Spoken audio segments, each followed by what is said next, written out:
Good morning, everybody. Good morning, Unity of Walnut Creek.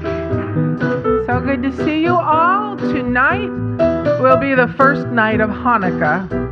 So this week we are celebrating Hanukkah and Advent. And here's a traditional Jewish song for you.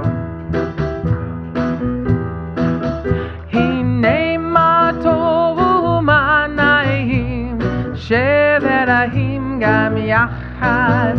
Hineh Ma Tov u'manayim shevet ahim gam yachad. Hineh Ma Tov, Hineh Ma Tov, la la la la la la la la la la. Hineh Ma Tov, Hineh Ma Tov, la la la la la la la la la la.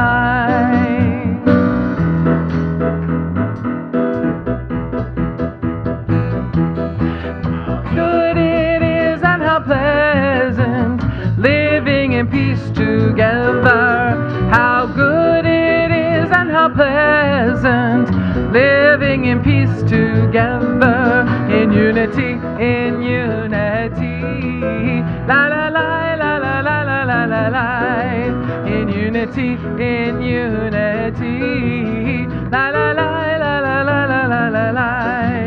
How good it is and how pleasant living in peace together. How good it is and how pleasant living in peace together. In unity, in unity, la la la la la la la la la la.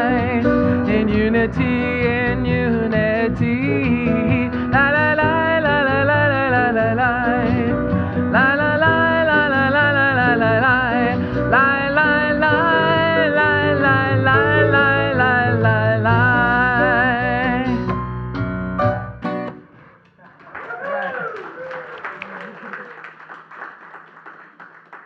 Good morning. Welcome to Unity of Walnut Creek. My name is Danae Ligon.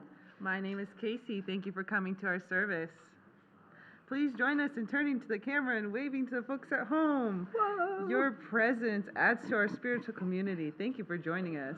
And thank you to our musical directors, Lisa and Tyler Snortum-Phelps, providing all of our music this morning. Woo-hoo! They are accompanied by Dusty on bass and Dan on drums. Thank you for sharing our music. This morning, Reverend Kristen begins a 4-part series entitled The Season of Light. We will begin with Living Faith. As we begin, I invite you to turn your phones to silence. Everyone. Every service, somebody goes off during meditation. As we enjoy this sacred service together. But first, let's take a moment to be grateful for the land our center rests upon. This is Ohlone, Baymiwok, and Yukot's land. We honor... I am very tall. We do need help sometimes. This is Ohlone, Baymiwok, and Yukot's land. We honor its ancestry and are grateful for those who came before us. We commit to taking care of these native grounds and Mother Earth. Unity is a positive path for spiritual living. Our vision for the world is, we envision a spiritually awakened world where all life thrives in conscious oneness. Our mission is who we have come here to be. Let's say this together. We are a loving, inclusive community, expanding and living our divinity in sacred service for all. Our core values are love, connection, service, and wisdom. Good ones. If you're with us for the first time, welcome. Please feel free to raise your hand so we may acknowledge you. Welcome. Welcome. We're so glad to have you with us today. And please visit our bookstore across the patio after our service to receive a welcome packet and a gift. And if you need any help receiving this, one of the ushers knows how to get you there. We hope you'll choose to stay and meet some of us on the patio after the service. Connection cards are available in the newcomer welcome packets and in the seat pockets in front of you. These are for everyone. With this card, you may submit a prayer request, and our prayer team will pray with you throughout the week. You may also share feedback or request information. And please place your card in the offering basket as it comes around. And for those of you viewing online, connection cards are available on the Watch Live page of our website. Please consider comfort levels when greeting one another before and after service with namaste bows, elbow bumps, handshakes, or hugs. We welcome you to socialize on the patio and check out our bookstore. Our campus is open for on-site classes and groups. Yay! Masks must be worn indoors at Unity, and please wear your mask properly, over your nose and below your chin. Masking outdoors is optional. And we have several reminders and announcements this week. Do you love chocolate? Absolutely. We have great news. Support our Unity's Youth Yum Raiser this season with C's Candy. We have online C store where you can place your orders and the candy will be shipped directly to you. And I understand somebody's already gotten her order, so we're going to hit her up for some chocolate. The sweetest part is that our youth program will receive 50% for every item purchased. And the online C's Candy store is open until this Friday, so please see our website for the link. Brenly Rada's class, The Mindful Way Through Emotional Distress, is canceled for now. Yeah. Her mother is experiencing a health challenge, so she has to take care of that. Unity's Earth Care team will be hosting a short film of discussion on Wednesday, December 1st. We'll meet on Zoom to watch No Frames, No Boundaries, a beautiful film about oneness, caring for the earth and each other, followed by a revitalizing discussion. And Robert Hardy invites you to his creative paint workshop on Saturday, December 11th. I went. It was a blast. I'm not an artist, but it was fun. You could even make a Christmas present or a Hanukkah present for someone. If you have no art experience and wonder how to express without limitations, this is for you. All paints, supplies, and setup are provided. The class sells out quickly, so please reserve your seat on our website today. Please save the date. Daniel Raymond will be here in concert on NAMOD. NAMOD. Darn it. I tried to study it before. Okay. He'll be in concert here on Sunday, December 19th. Tickets are available on our website and in the bookstore. And now I invite Susan Angelos to the platform.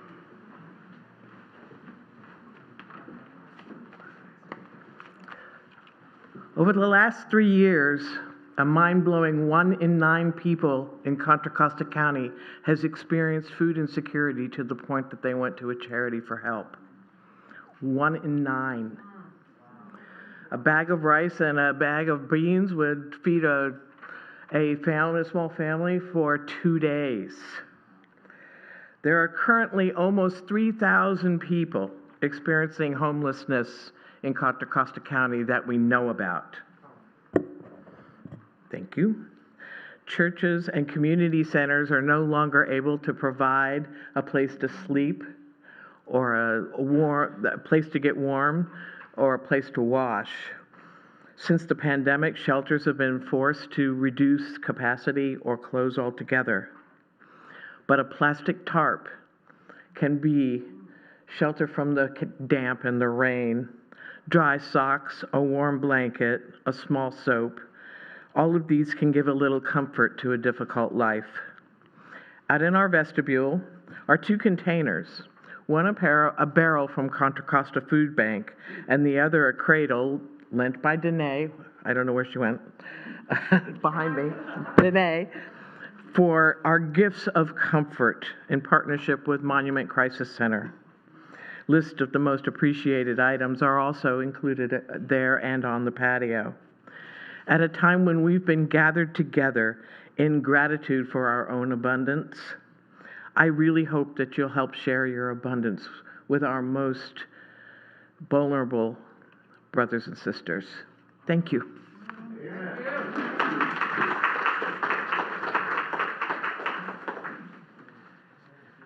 Okay. And also, we're going to have some bears coming into our community. You can check on the website. Here's a bear right here Kristen has. Yes. So please go on the website and buy a bear. Now, you can see our website for a full listing of all of our events, in person or online. And if you're not receiving our weekly e-news, use the connection card link on the Watch Live page to sign up. You may also wish to discuss Sunday message and more with your community on Tuesday nights at 7 p.m. at the weekly Spiritual Growth Circles. Woo, I heard a woo. I heard it. The meetings are currently hosted via Zoom. Now, as we prepare to light the Advent and Hanukkah candles, please join me in taking a conscious breath and affirm our statement of faith together. There is only one presence and one power in the universe and in our life, the all-loving goodness of God. And now we invite Reverend Kristen onto the platform. It's a better view. So our teddy bears will be blessed by us, not so loved on as we have in the past just because of COVID, but we will purchase them and love on them, and they'll go to children and family services in Pleasant Hill. So lots of good things to give to this year. And as our facilitators, where did they go? That Danae, she's tricky. As they just mentioned, we are about to embark on Advent and Hanukkah. So in honor of both of these holidays, we are bringing forth our prayer chaplains, Mike McGarvey and Barbara Lynch, to share a message on Advent and light our Advent candle, followed by David and Louise DeLue, who will share a message on Hanukkah and light that candle. Thank you.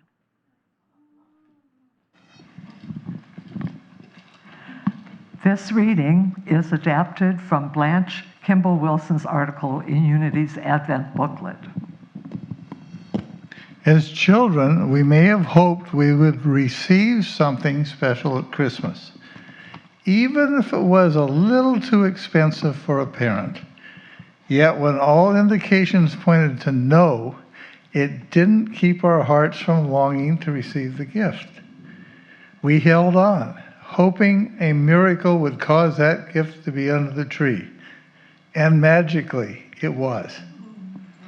With maturity, we might still have hope in our hearts, but it can grow stronger with use and affirmative prayer until it becomes faith that can move mountains of difficulties out of our lives. Through our faith, we know we can ask anything in God's name, and it will be given to us. Our faith muscle is strong enough to take us through trying times and to bring about world peace and health on a global scale. We move from hoping it will happen to knowing it will happen because we have faith. For truly, I tell you, if you have faith the size of a mustard seed, you will say to this mountain, "Move from here to there," and it will move, and nothing will be impossible for you. Matthew 17:20. And now we light the Advent candle of faith.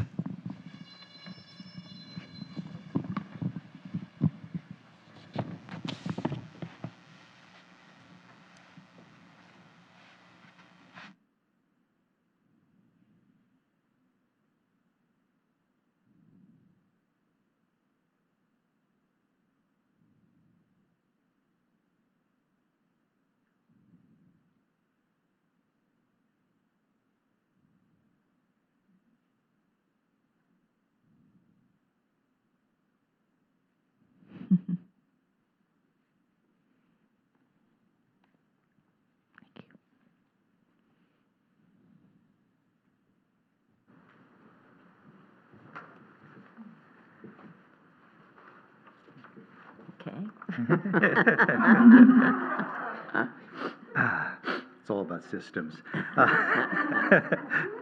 Here's the Cliff Notes version of Hanukkah. A tyrant king from Damascus had ruled over the Jews and forced them to worship Greek gods. Jewish rebels fought for their freedom for 3 years and, victorious, reclaimed the Holy Temple in Jerusalem, although it was in ruins.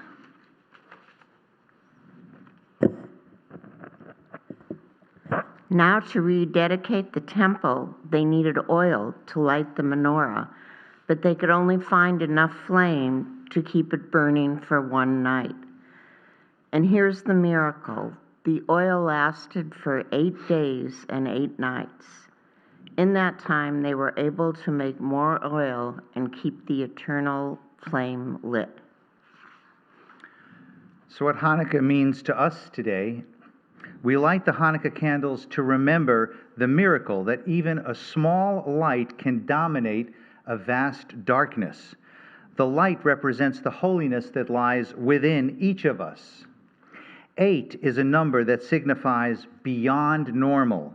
7 is a complete unit, as in the 7 days of creation. 8 then is one beyond completion. In lighting the menorah, we ignite the flame of our souls, the spark that cannot be extinguished and will burn not for 8 days, but for all eternity. We place the menorah in our windows to be visible to those passing by, just as our inner light must shine against the darkness and must kindle the spirits of our fellow human beings. The menorah reminds us that the miracle, that no matter how dark life may seem to be, there remains a source of light deep inside of us. The light in our souls reflects and refracts the light from the one who is all brightness. Tonight we light the first candle as it is the first night of Hanukkah. We use the shamash, a helper candle, to light the others.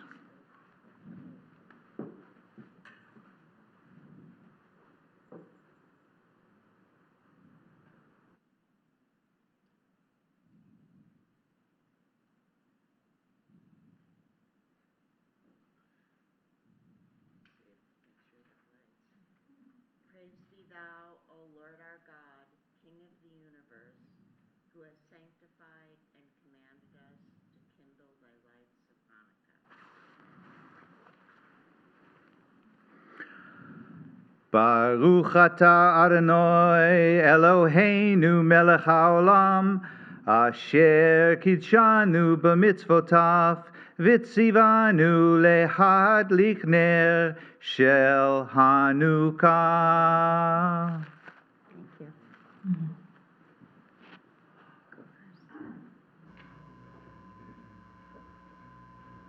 We invite you now to prepare for a time of meditation, beginning with a song by Lisa and the band. No, it's Lisa. The band later. Lisa and Tyler. I'll get it together here. It's okay. I have faith that you will. I had like 3 choices, and so on the third one I got it right.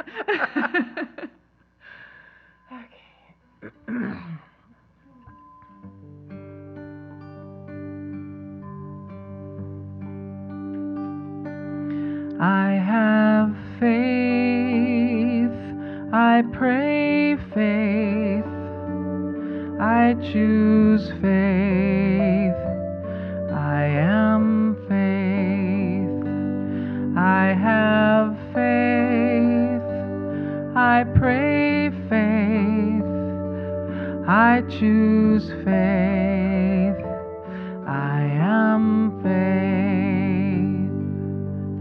When I trust and I let go, I know all is well. When I trust and I let go, I know all is well. I have peace, I pray peace, I choose peace, I am peace, I have love, I pray love, I choose love,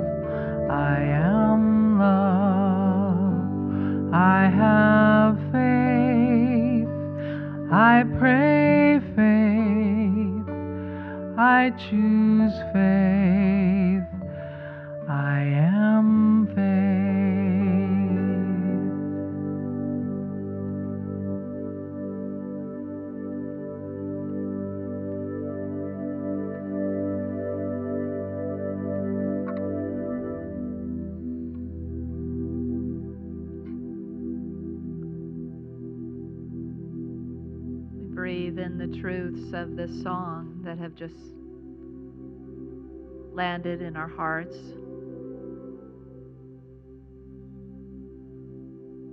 Begin to ignite that power of faith.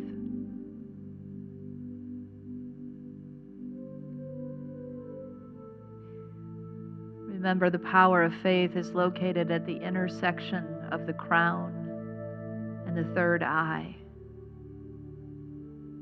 an auspicious place of seeing and receiving, place of divine light.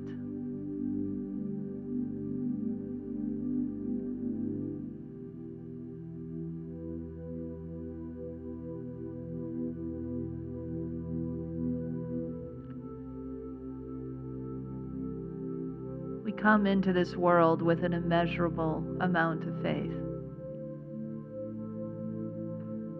Sometimes we forget. Today we remember again that it only takes faith the size of a mustard seed to move a mountain from here to there.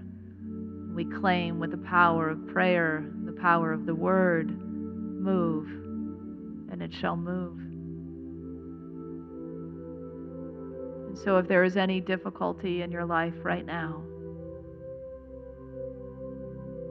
tell it to move.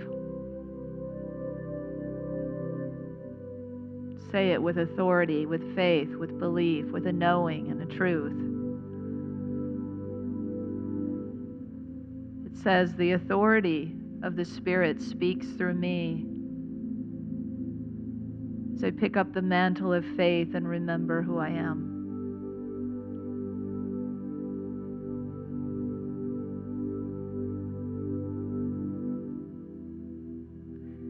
Unity was built out of two founders whose faith was unshakable.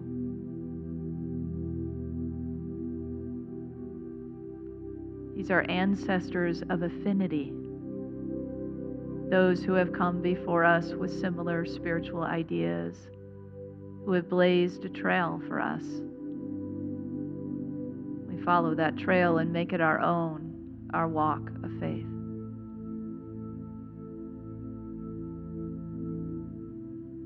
So imagine, if you will, that the candle within your own heart has now been lit. And the light that is cast before you upon your path guides your way with clarity and with ease. And every step is a faith-filled step. A step toward truth. The highest expression of yourself, to the remembrance of all that has come before you and all that is yet to be. I invite you to rest with this light inside your heart, and the light inside your mind in the silence.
It is with faith that I follow this light, that I let it grow and radiate out into the world. I shine this light now from my heart and mind out to the furthest boundaries of this planet, our earth home. My light of faith travels across the seas and the lands and touches other hearts already ignited with their own faith. The religions of the world and the peoples of the world stand as one, remembering that their souls refract and reflect the light of the one. Our lights gather together and they amplify the truth of who we are. And we remember once again from where we have come and who we are becoming. Thank you, God, that I have faith, that I am faith, and so it is.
Many nights we've prayed with no proof anyone could hear.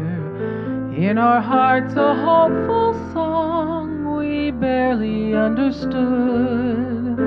Now we are not afraid, although we know there's much to fear. We were moving mountains long before we knew we could. There can be miracles when you believe. Though hope is frail, it's hard to kill. Who knows what miracles you can achieve? When you believe, somehow you will. You will when you believe.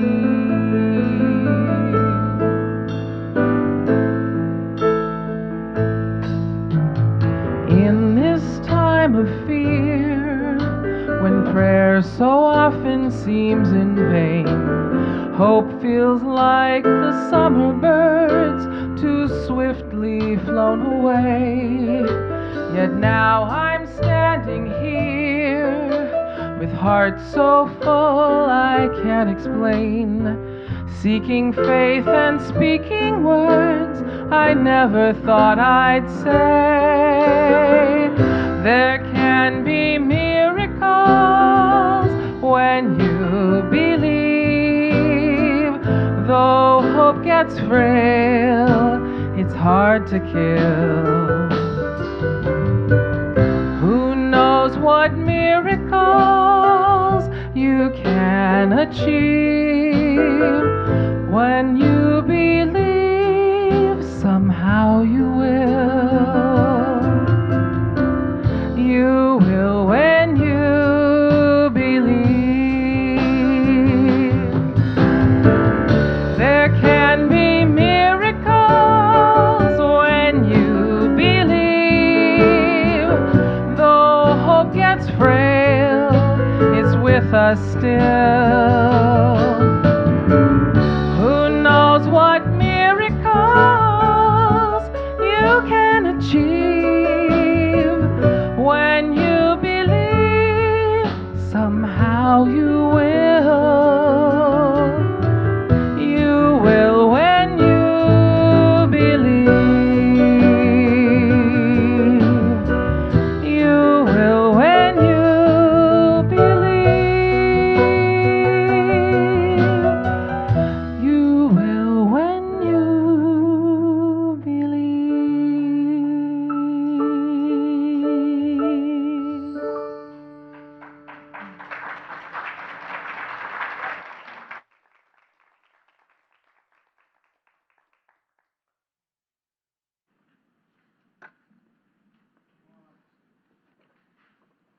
Thank you.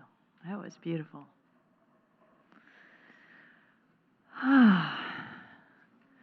So we light these candles because we've entered the season of divine light. And then when we do this, we are recognizing that this great light is streaming from that mystical beyond that we are summoning forth, as well as the light that is within us, that we are igniting once again. So when we do this in our homes, when we do this in our spiritual communities, we are welcoming that light. We are saying, come near, come through us, shine as us, bring more of you into the world. And the good news is, because people all around the world are lighting candles and lights this time of year, the divine light is amplified. And whenever we do it with this kind of consciousness, that makes a big difference too, doesn't it? The sacred is found not just when we light Advent candles or menorahs, but it's also found when we light any kind of lights. So if you're in the midst of lighting your Christmas tree or putting lights out on your house or your bushes or lighting candles inside, you can know that this too is sacred.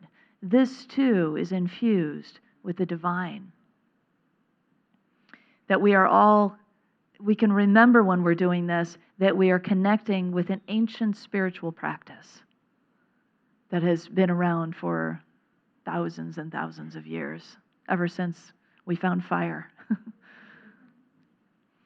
So many years ago, Spirit took over while I was decorating at home. I was just, it was like, how sometimes your actions are just led and you're not really thinking about it. You're just in that flow, right? So I was in that flow and I was creating these little spaces around my house, and I didn't really know what I was doing until I was finished and looked around and realized I had created a bunch of mini altars around my home. And when friends came over that Christmas, it was like as soon as they walked in, they would go directly to those spaces. And it wasn't so much because of the objects that were there, but because the spaces were infused with the sacred. It's the consciousness with which we do anything, right, that moves it from being mundane to sacred. We can do anything, wash the dishes, brush our teeth, with a sense of sacredness, with a sense of gratitude, with a sense of love, with a sense of service, and it will be infused with that sense of sacred. It will shift into that space. So by just bringing consciousness, decorating becomes ritual, and decor becomes an altar. We never really have to do that much, We always think this thing is so hard, this spiritual journey. Do you ever feel like that? Like, I don't meditate enough, or I don't, do this or that, and we kind of, beat ourselves up with it. It's not hard. This is not hard. For us to just bring into our everyday lives, to welcome the sacred into our everyday lives, to make of our actions in the world a ritual, to make of our conversations something that is shrouded in kindness. That's the path of the divine light. That's the path that faith can help us bring into fruition. So, as you may know, that today and the next 3 Sundays are what we call Advent. This is the 4 Sundays before Christmas. And it's all about preparing for the journey.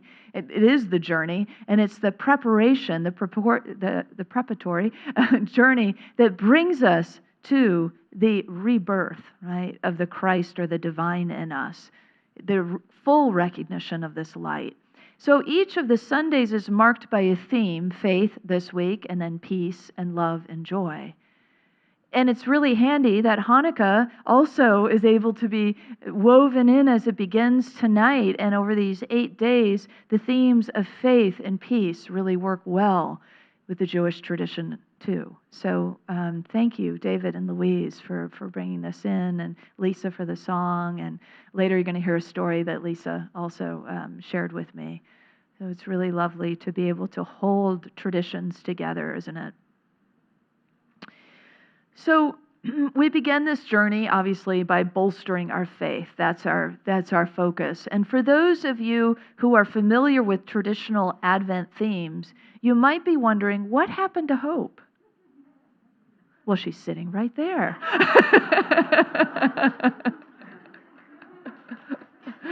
Yeah.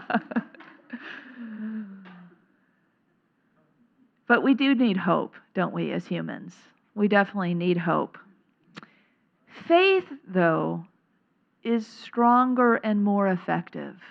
Now, of course, I'm not talking about hope, the person.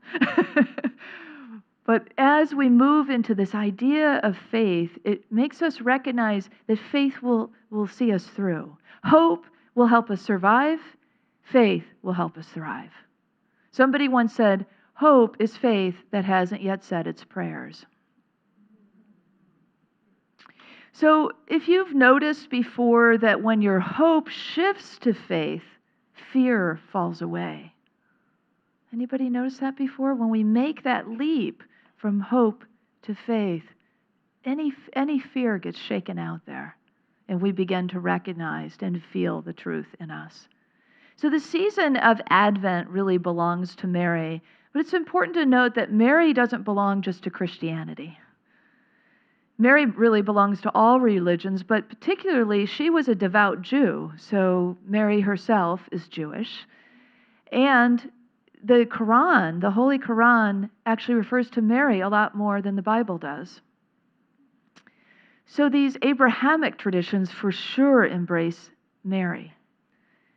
So I want to invite us into stepping into Mary's sandals for a moment, because the story of who Mary is a bit of the story, of course, of who we are.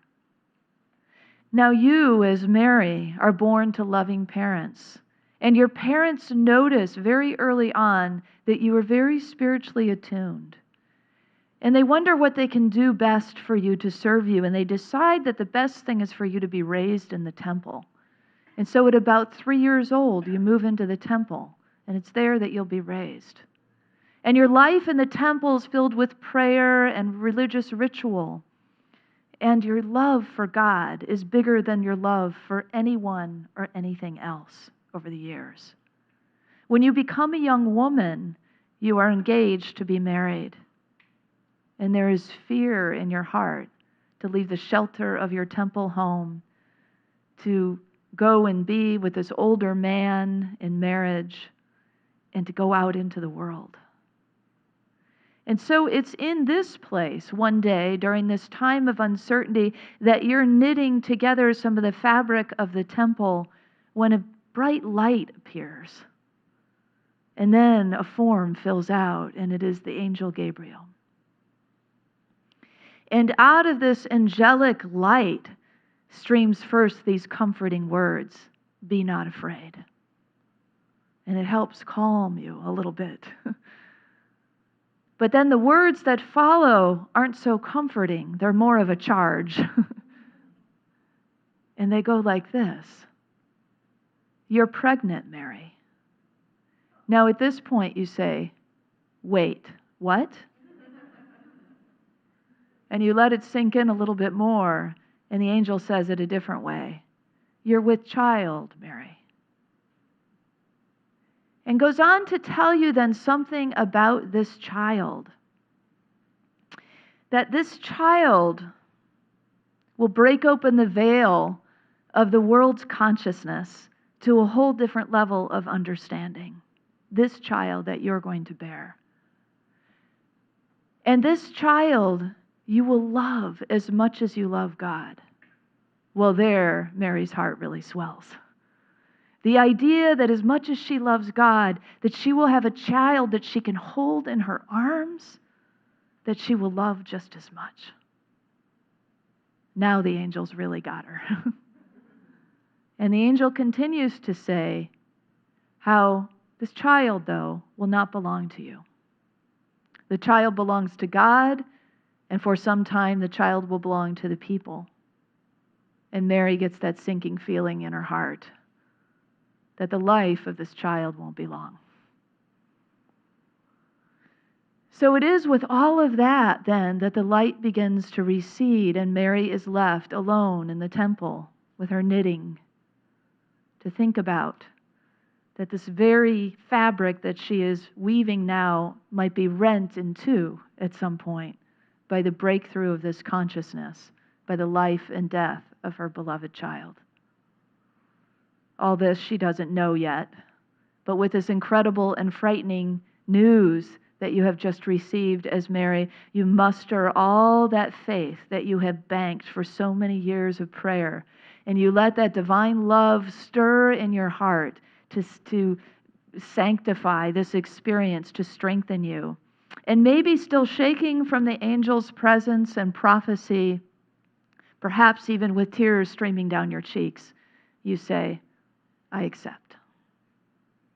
I accept that call. Now I want to invite you to step out of Mary's shoes and into your own. And if you wish to close your eyes for a moment and to imagine now, to allow to come forth the streaming light, to come streaming from the heavens and down through your crown and to become apparent right here within you in your mind's eye. Maybe you'll see form, maybe you'll see an angel, maybe you'll just see light. Feeling the warmth now of the light that is wise and kind and loving.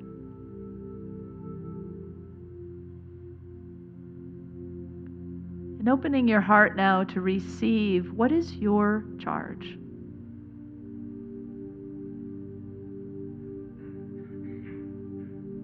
What is it that you are being asked to do?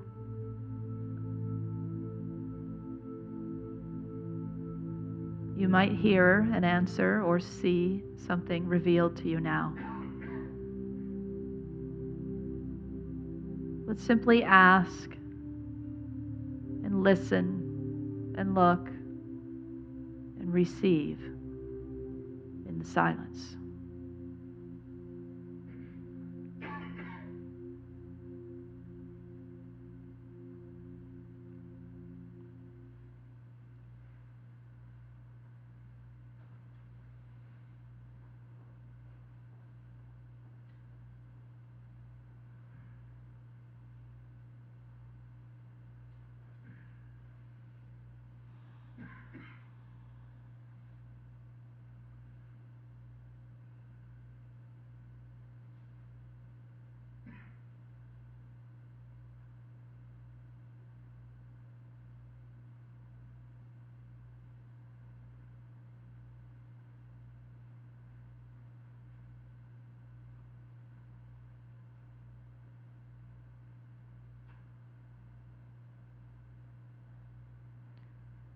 What is this charge, this calling? What is it that you are being asked to do? Maybe just a next step.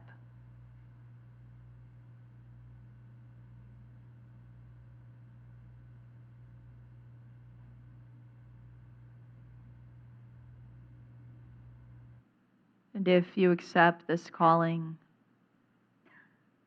say yes in your heart or maybe even out loud in the support of your spiritual community.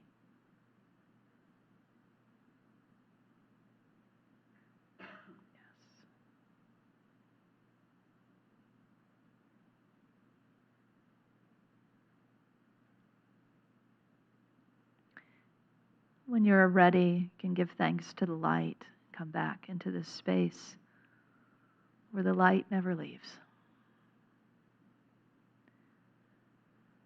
And if you received an answer today, know this, that you can do this.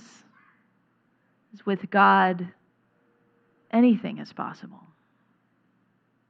And if you keep the faith burning, that through the ember of prayer, you can keep this idea alive that you have received today. If you haven't received anything, that's okay too. It may be coming at a later date, divine timing. Know that you can open your heart at any time and receive. Matthew 7:7 says, "Ask and it will be given you." A man named Hineh shows us how to do this, because sometimes we're not even sure how to ask. And so it is in this Hanukkah folktale that we learn. It's called A Letter on the Wind, a Hanukkah tale. So I invite you to find the child within you, to gather around and listen to the story.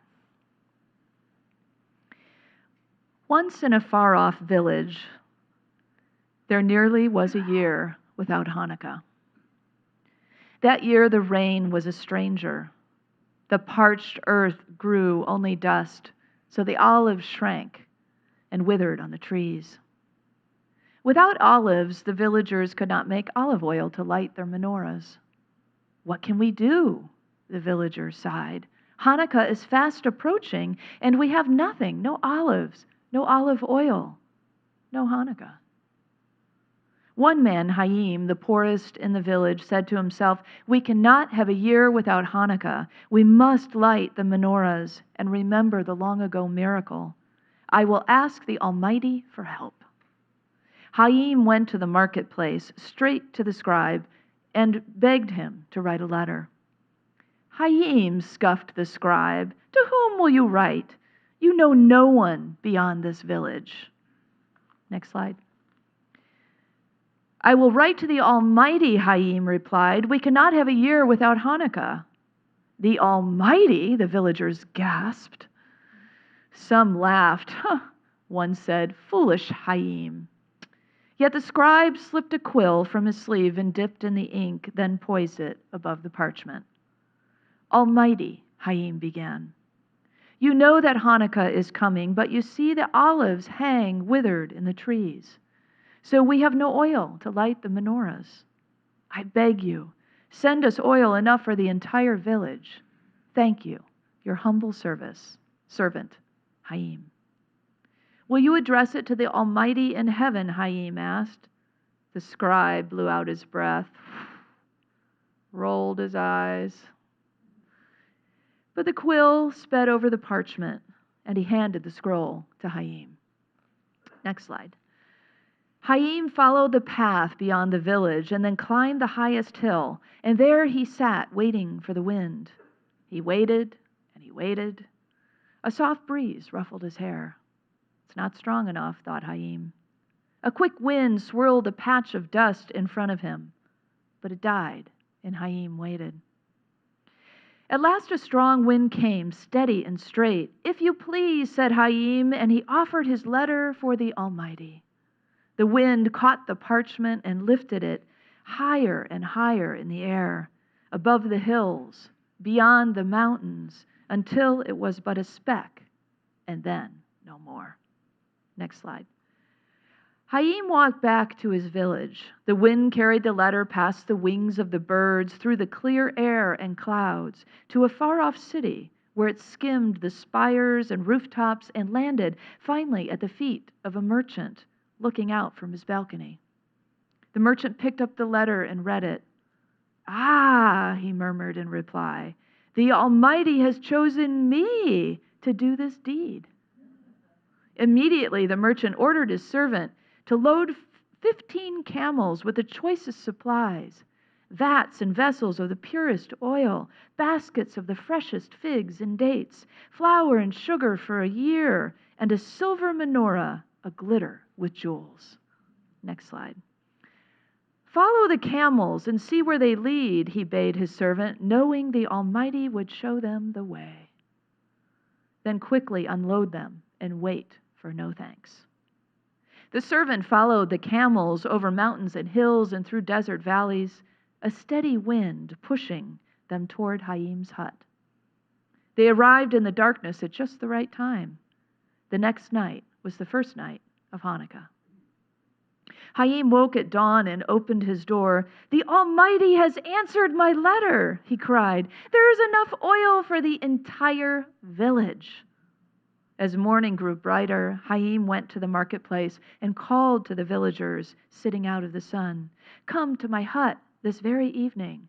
Bring a pot or a bowl, a trough or a basin. Tonight we will celebrate Hanukkah." Next slide. "Foolish Haim," the villagers murmured one to another. But that evening they crowded Haim's hut, their eyes drawn to his crumbling sill. There sat a splendid menorah, glittery, silver, and studded with jewels, beside the clay one Haim's father had given him. Haim lit the menorah's wicks floating in oil. "A miracle!" the villagers exclaimed.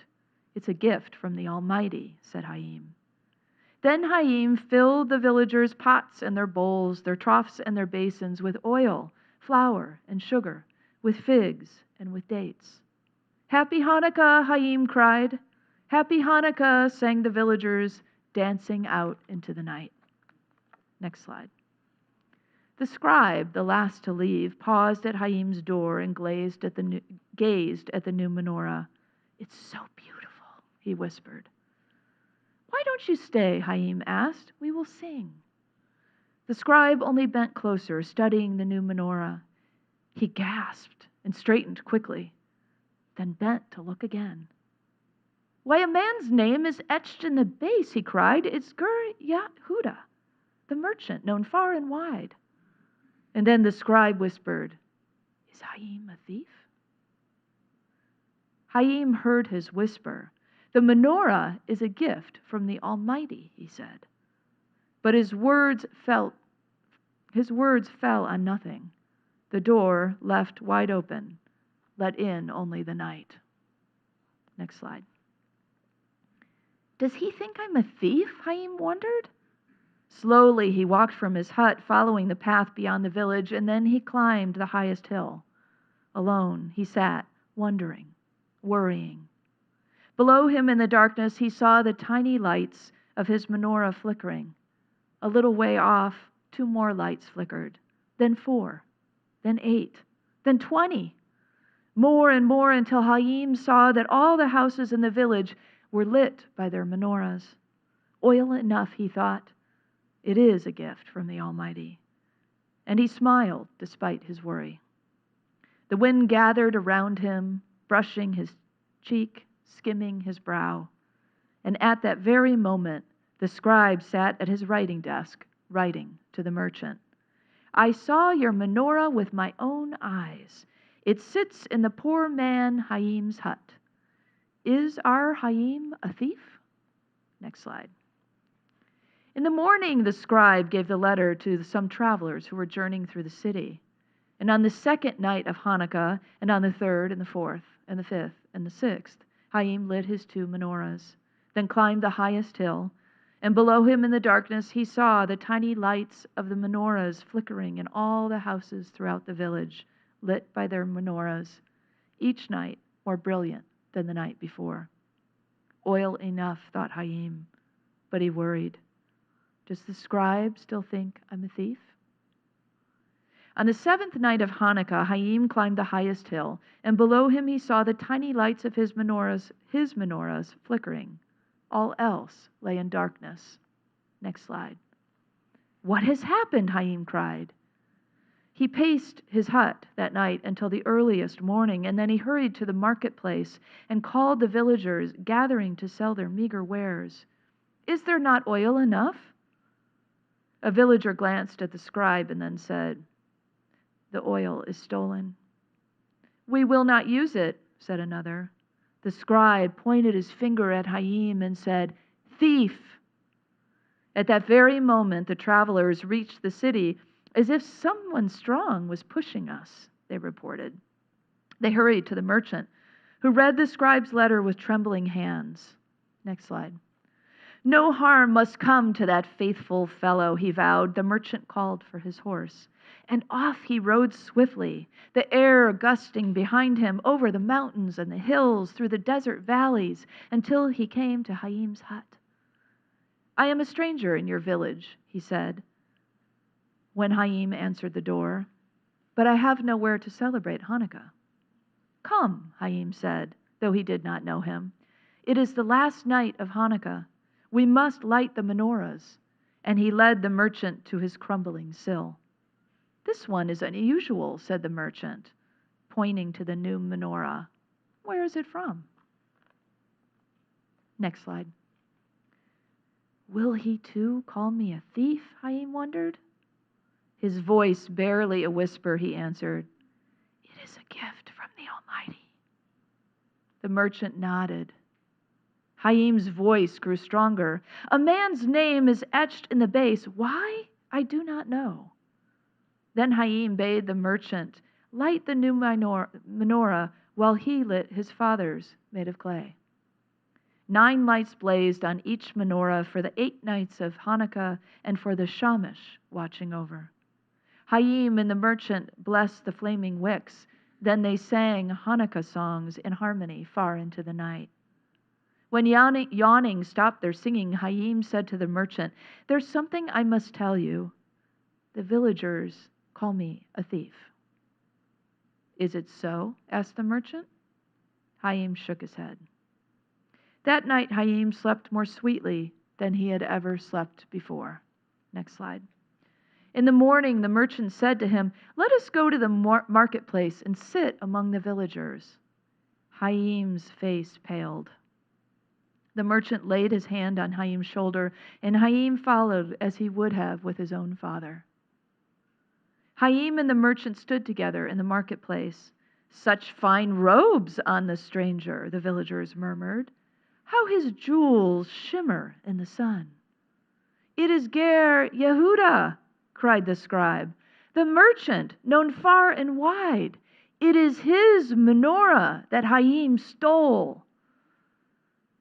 Hineh, his eyes wide, turned to the merchant, and the merchant said to Hineh, "My name is etched on the menorah's base, but the Almighty had me do it. Send it. It is a gift from the Almighty," said Hineh. Next slide. A tiny breeze riffled through the air, and no one spoke. The scribe blushed red. A villager broke the silence. "Our Hineh is a man of faith," he said, and the others echoed, "Hineh." From that time on in the village, there was never a year without Hanukkah. The rain was a friend, the olive trees blossomed, and there was oil enough to light the menorahs. And every year at Hanukkah, the merchant came to Hineh. Together they lit the menorahs, the one jeweled and silver, and the old one made of clay. And then they sang Hanukkah songs in harmony far into the night. And the wind, as though it had heard them, danced through the olive trees.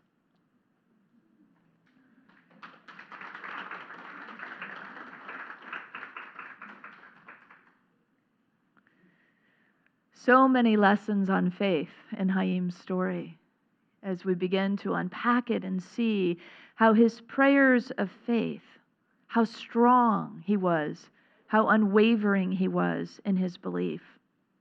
And his prayers were for the greater good, for abundant good for all. They weren't just for himself. His prayers were generous.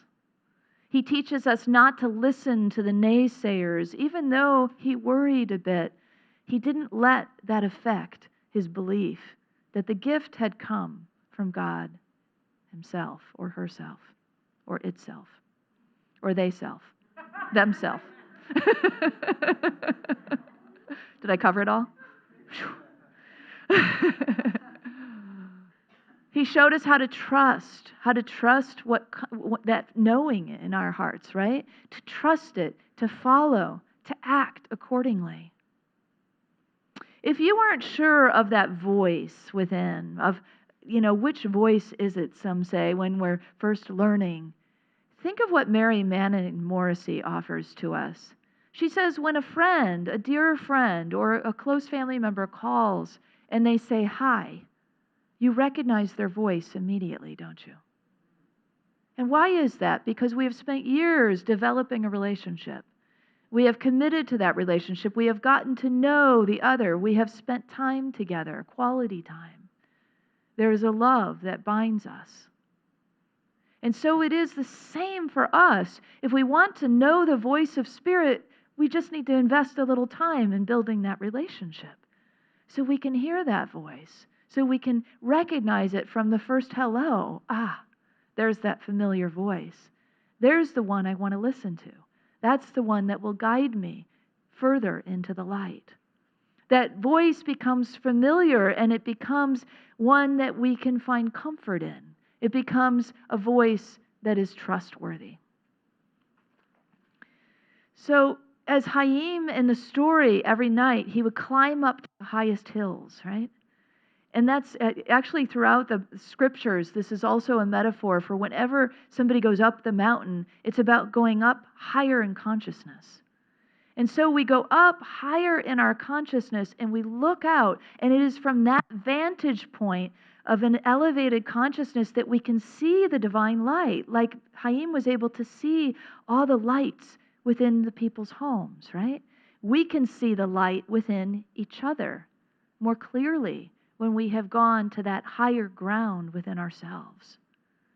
So when we're down here in the low spaces of conflict and judgment and, he said, she said, wrong, right, all that stuff, we can then lift ourselves up to a higher place and we can see the divine in each other. We can see the divine in ourselves and throughout our world and different situations. Chaim never stopped believing, even though everyone around him was doubting him, doubting God, doubting the possibilities, saying he was foolish. Sometimes it takes that kind of risk when we are called to do something, whatever you might have been called to do this morning or in the coming days. Know that it might involve some risk. It certainly will involve naysayers, and usually the biggest naysayers live up here, right? The doubters and the naysayers, anybody have a committee like that? Yeah, so it's quieting those when we come to that higher space within ourselves. And Chaim's faith then brought gifts, because it always does. When we say yes, it's not about just hard things to do. It's about the blessings that flow because we have been guided. In Chaim's case, it was abundance for all, right? And it was spiritual friendship. He would have never met that merchant otherwise, and they had this beautiful spiritual friendship, this solid connection based on their joint faith. So whatever your desired blessing is, you can claim it. Claim it with prayer. Give it off, offer it up to the winds. Write it down. Speak it. Share it with somebody. Literally, maybe give it off out into the winds in some way, in some kind of ritual that feels right for you. And when the divine calls you, like in Mary's case, let your faith help you stay open. Let your faith guide you one step at a time to say, I'm open to receive. Because every one of our souls, has a unique calling, a unique way of contributing to the world. You don't have to necessarily wait for the big revelatory one. It can be something simple, something to do today or tomorrow or next week. But it's that willingness to stay open that allows us to receive, and then a willingness to say yes, to trust, to walk that path of faith. As we light our candles and our wreaths and our Christmas trees and whatever else you might light up during this season of light, let's do it recognizing that we are ushering in more divine light into our world, that we are remembering who we are, and that we are shining that light out into the world. So it's not just the warmth and the beauty of the season that we behold when we see the lights, but a recognition that the many thousands, millions of lights around the world are being amplified at the same time. There is an ushering in, a welcoming in, a claiming, an invitation for more of the divine light to be shed upon us and to arise within us. So let's not forget, I hope you won't forget, that you individually, light up the world with your faith. And if every one of us is brave enough to follow the faith within us and keep that light, well, imagine what we can do. So let's know this truth together, that we light the world up with our faith. Together, I light up the world with my faith. And so it is.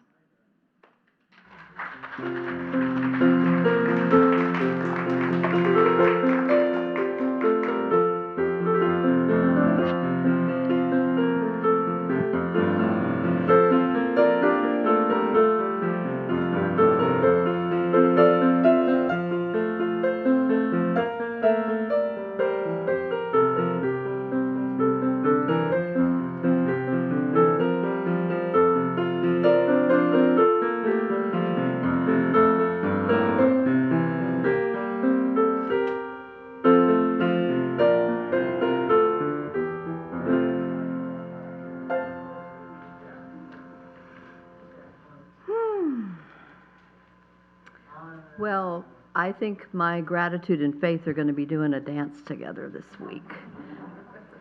Thank you so much for that message. That's wonderful. Our prayer chaplains are available after this service to provide personal prayer support. If you're a prayer chaplain serving today, please stand. Our prayer chaplains wear the lavender stoles. Oh my goodness. Wonderful. Thank you for being here. Whether you have a joy or concern on your heart today, praying with our prayer chaplains is a powerful opportunity to have your intentions raised up in consciousness. Now let's open our hearts to the practice of giving. I invite you to prepare your gifts as we align with the universal law of circulation. As we give, we shall receive. In truth, there is no lack or limitation. Abundance is our true nature. For your convenience, there are a variety of ways to financially give to this community. In addition to checks or cash, you may download the Give, GYVE app, use the credit or debit card envelopes provided in a clipboard in the back of each chair, or set up a billing payment through your bank. For those of you at home, you may click on the donate button on our Watch Life page. Lots of ways to give. I invite you to take your tithe or your offering in your hands and repeat our affirmation with me. Divine love, one with me, blesses and multiplies all that I am, all that I have, all that I give, and all that I receive. I am joy-filled and grateful.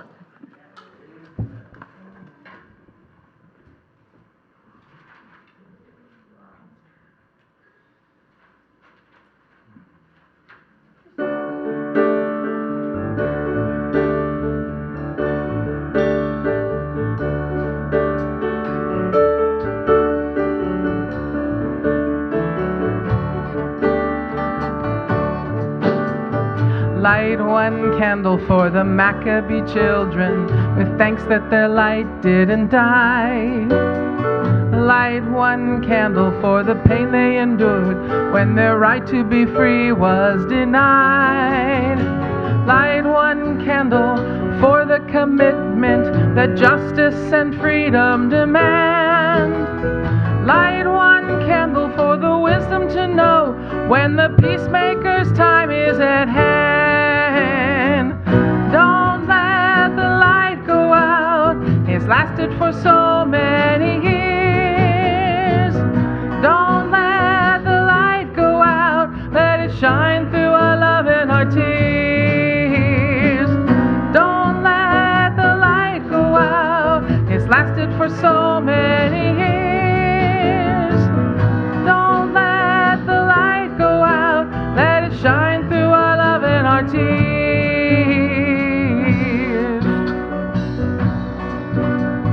Light one candle for the strength that we need to never become our own foe. And light one candle for those who are suffering pain we learned so long ago. Light one candle for all we believe in, that anger not tear us apart.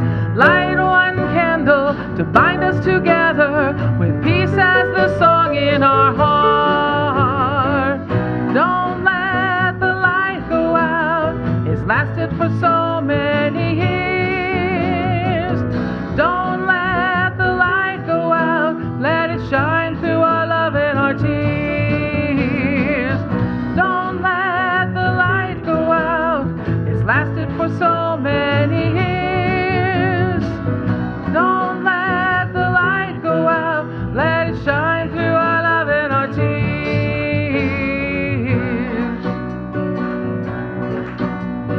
What are the memories that free and inspire us?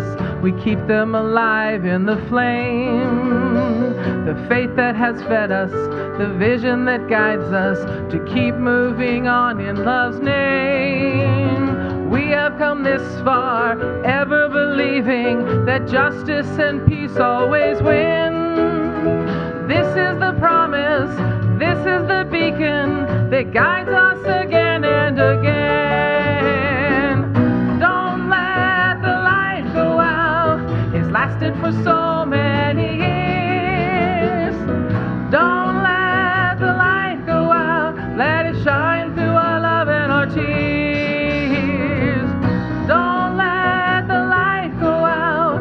It's lasted for so many years. Don't let the light go out. Let it shine through our love and our tears. Don't let the light go out. Don't let the light go out. Don't let the light go out.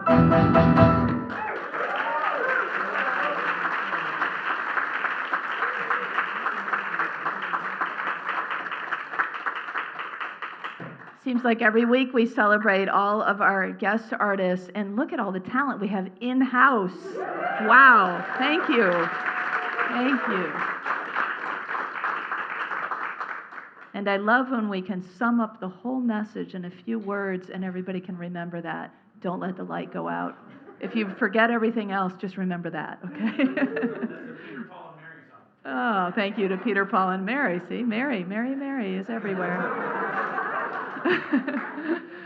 Well, we thank you, Spirit, for these just abundant gifts that are ours to receive and to give and to give and to receive. We bless the givers. We bless the receivers. We bless the light, that it may continue to be lit, to burn brightly throughout our world. We move from this place, remembering that we carry that light. Thank you, God, as we bless these together. We give thanks for the ever-increasing, constant flow of absolute good in our lives now. So it is. All right, well, we have children and youth and teachers who we oh, I know, I heard the joy. You thought they were here. I'm sorry. They are here, but they're over in the kids area. We're gonna bring ourselves together here soon. But for now, let's just send our blessings their way. Together, children, youth, and teachers, we love you, we bless you, we appreciate you, and we behold the divine light within you. I invite you to close our service with us in a traditional way that we do, with our prayer of protection, followed by the peace song. Together? The light of God surrounds us. I am light. The love of God enfolds us. I am love. The power of God protects us. I am power. The presence of God watches over us. I am presence.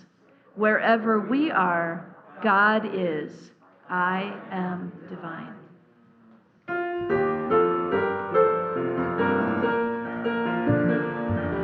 Let there be peace on earth, and let it begin with me.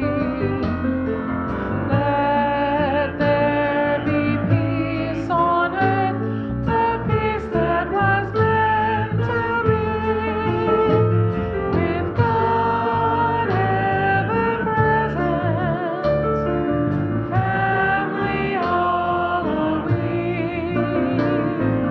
Let us walk with each other in perfect harmony. Let peace begin with me. Let this be the moment now. With every step I take, let this be my joyous vow. To take each moment and live each moment in peace eternally. Let there be peace on earth, and let it begin with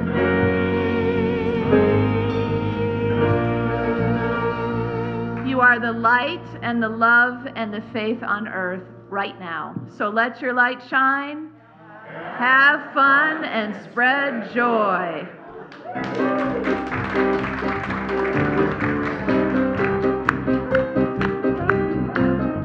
We had a good tribe of prayer chaplains here today. We could have